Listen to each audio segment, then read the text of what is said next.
Hi, this is Ruma मारवा। आज मेरे साथ है आरती चावला जो कि फैमिली कॉन्स्टलेशन है वो पहले। और आरती जी। Hi hello. आपके सब व्यूअर्स को नमस्कार रोमा जी, एंड आपको भी a very very nice warm welcome. Thank you. आप अपना प्लीज इंट्रोड्यूस करवाइए। ओके सो मेरा नाम आरती है, मैं बॉम्बे में बेस्ड हूँ। And after 16-17 years of my profile in corporate, मेरे को ऑकल्ट साइंस और हीलिंग और काउंसलिंग की तरफ बहुत रुझान आया। और पिछले 4 साल से मैं प्रैक्टिस कर रही हूँ alternate healing therapies and counselling. So आज जो हम बात कर रहे हैं, हम बात कर रहे हैं फैमिली कॉन्स्टलेशन की, which is very different from family counselling. It's basically a systemic constellation जिसकी मैं फैसिलिटेटर हूँ। इसके ओके। अलावा मैं टैरो रीडिंग करती हूँ, past life regression, transactional analysis, counselling, बाकी सब मोडालिटीज भी करती ओके, ठीक है। तो आज मैं आपसे कुछ क्वेश्चंस करूंगी, सो ताकि व्यूअर्स को भी पता चल सके कि फैमिली कॉन्स्टलेशन क्या है। हूँ। ओके। फर्स्ट क्वेश्चन है कि what is family constellation. Okay so देखिए, कॉन्स्टलेशन नाम सुनते ही हमारे दिमाग में आता है स्टार्स का कॉन्स्टलेशन, जैसे आपने बचपन में पढ़ा है। ओरायन नाम का एक कॉन्स्टलेशन है। बेसिकली स्टार्स का एक पर्टिकुलर पैटर्न होता है, जब वो सामने आता है हमारे तो हम उसको कॉन्स्टलेशन बोलते हैं।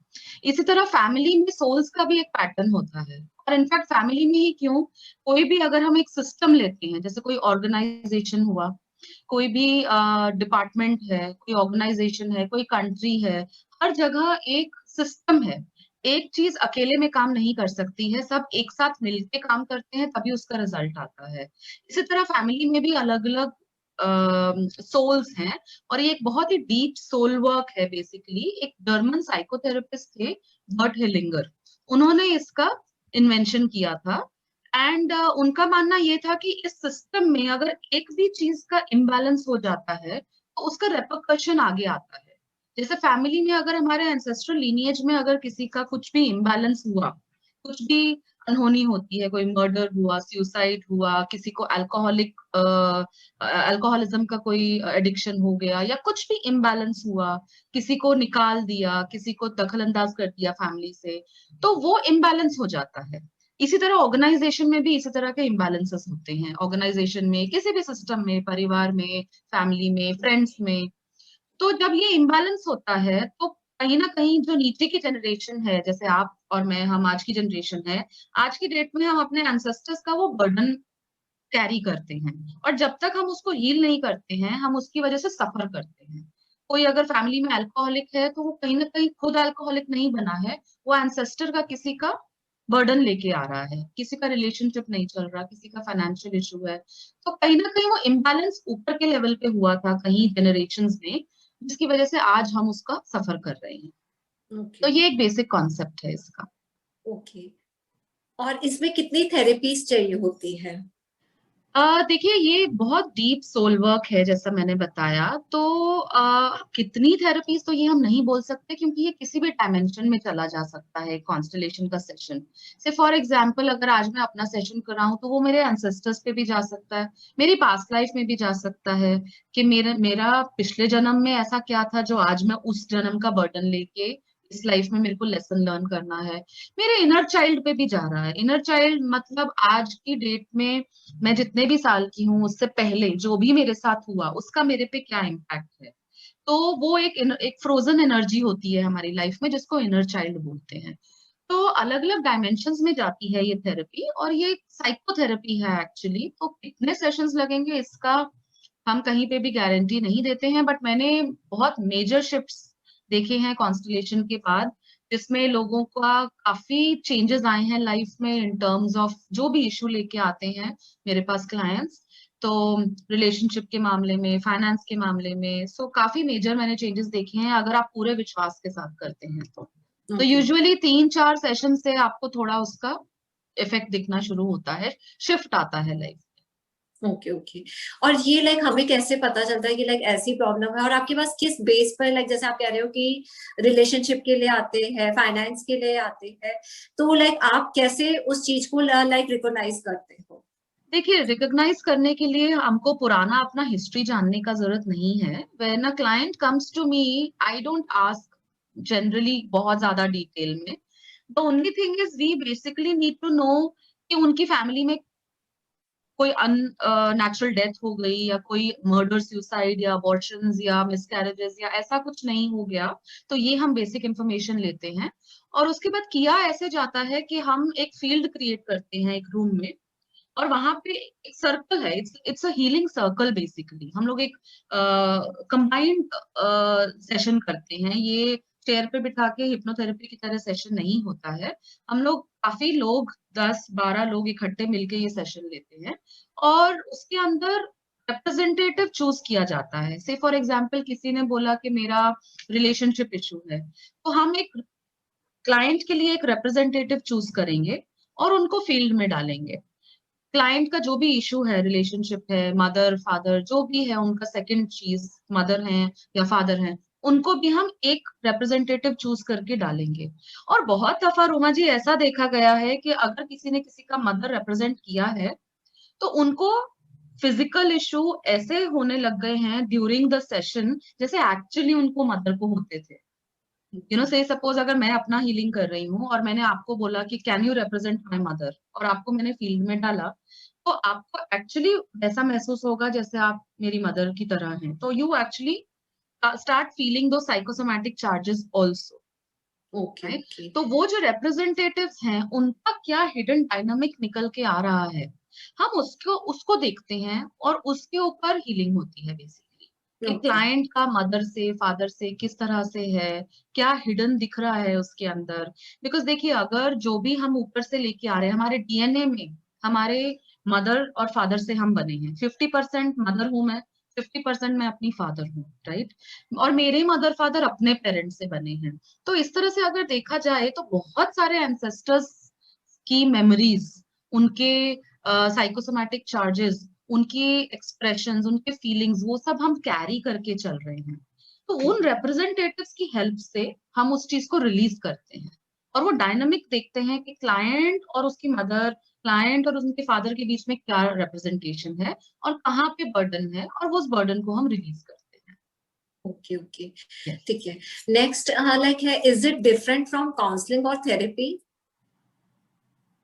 See, it's different from counseling because it is more of a soul work, energy work बोल सकते हैं, psychotherapy बोल सकते हैं, because we are working on the subconscious mind of the client. Okay, cognitive counseling से ये काफी different है, because cognitive counseling is majorly on your cognition, or this is on your energy, on your soul pattern, and a lot of spirituality is involved in this psychotherapy. And from other therapies it is a little different, जैसा कि मैंने आपको बताया कि इसमें field prepare करके client के representatives को डालते हैं। तो ये काफी डिफरेंट है, कि उन लोगों के लिए भी काम आ सकता है जो हिप्नोथेरेपी नहीं कर पाते हैं या रिग्रेशन नहीं कर पाते हैं, क्योंकि रिग्रेशन में आपको चेयर पे बैठ के रिग्रेस होना है, राइट। तो अगर आप पास्ट लाइफ नहीं करवा पा रहे हैं अपना, तो आप कॉन्स्टलेशन करवाते हैं, बिकॉज उसमें आपको कहीं पे भी ट्रांस में जाने की जरूरत नहीं है, या कहीं पे भी आपको खुद अपने पास्ट लाइफ में मेमोराइज करने की जरूरत नहीं है।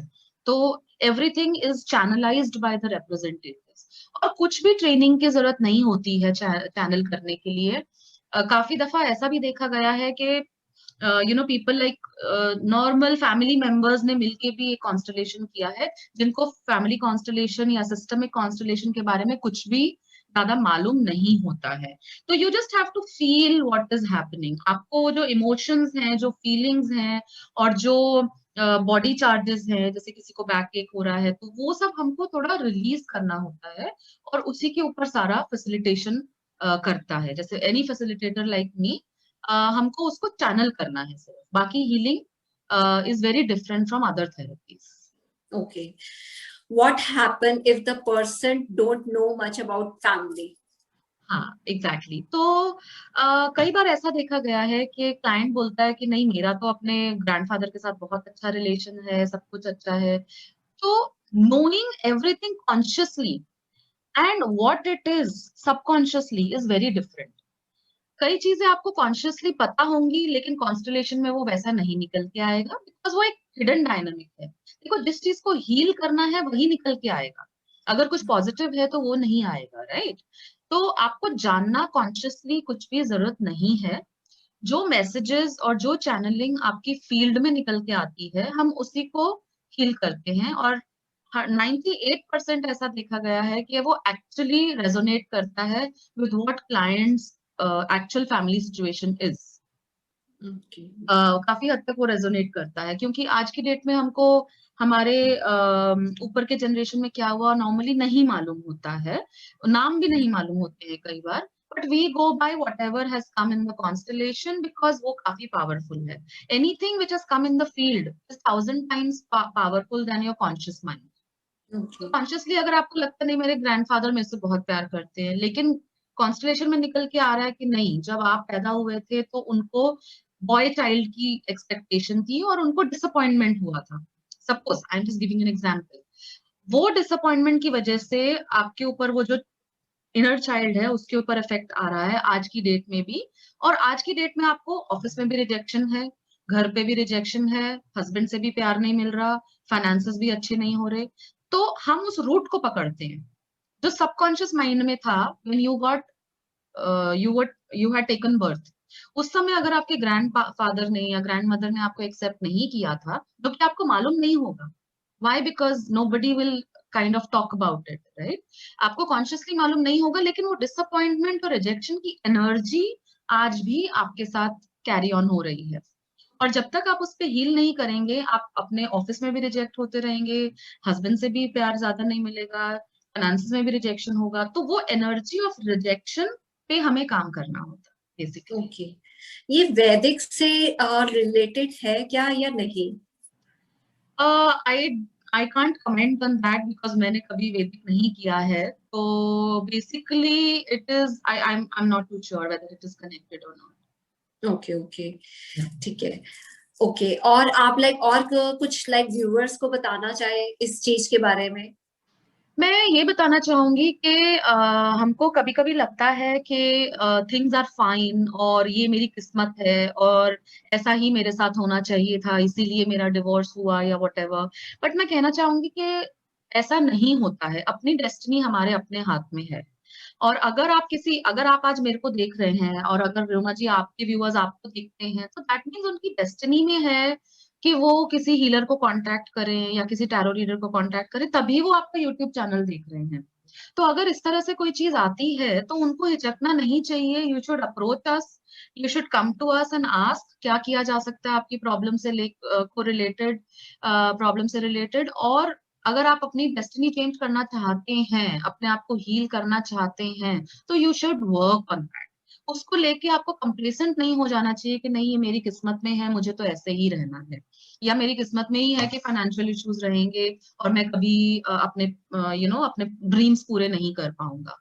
तो you must work on your dreams. आप अपने आप को हील कीजिए, अपनी लीनियज को हील कीजिए। और कॉन्स्टलेशन कराने से सिर्फ एक इंसान हील नहीं होता है, आपके बच्चे भी हील होते हैं। अगर आप पैटर्न लेके चलते आ रहे हैं से फाइनेंशियल या रिलेशनशिप का, तो वो चीज आगे भी जा सकती है। जैसे मैंने रिजेक्शन का एग्जांपल दिया, तो वो चीज आपके बच्चों के पास भी फॉलो हो सकती है। तो when you work on that, तो आप सिर्फ अपने आप को नहीं, अपनी पूरी लीनियज को हील कर रहे हैं, आने वाले बच्चों को भी और अपने पेरेंट्स को भी। तो reach out for help. Ruma ji से बात कीजिए, हमसे बात कीजिए, लुक फॉर हेल्प अराउंड। और डोंट बी कंप्लेसेंट। स्पेशली आज की डेट में स्ट्रेस तो बहुत ज्यादा है, राइट। सबको डिप्रेशन है, सबको एंजाइटी है, कोविड का टाइम चल रहा है, जॉब्स नहीं है, फाइनेंशियल इश्यूज है। So look for help. आप कोई भी काउंसलर के पास जा सकते हैं। अपने मेंटल हेल्थ के ऊपर थोड़ा काम कीजिए, is what my message is. Okay, thank you Aarti ji. अब मेरे व्यूअर्स, आप लोग अगर आप कांटेक्ट करना चाहते हैं तो आरती जी से भी आप कांटेक्ट कर सकते हैं। मेरे चैनल को लाइक कीजिए, सब्सक्राइब कीजिए, कमेंट सेक्शन में कमेंट कीजिए और शेयर करिए। Thank you. Thank you so much. Thank you very much Ruma ji.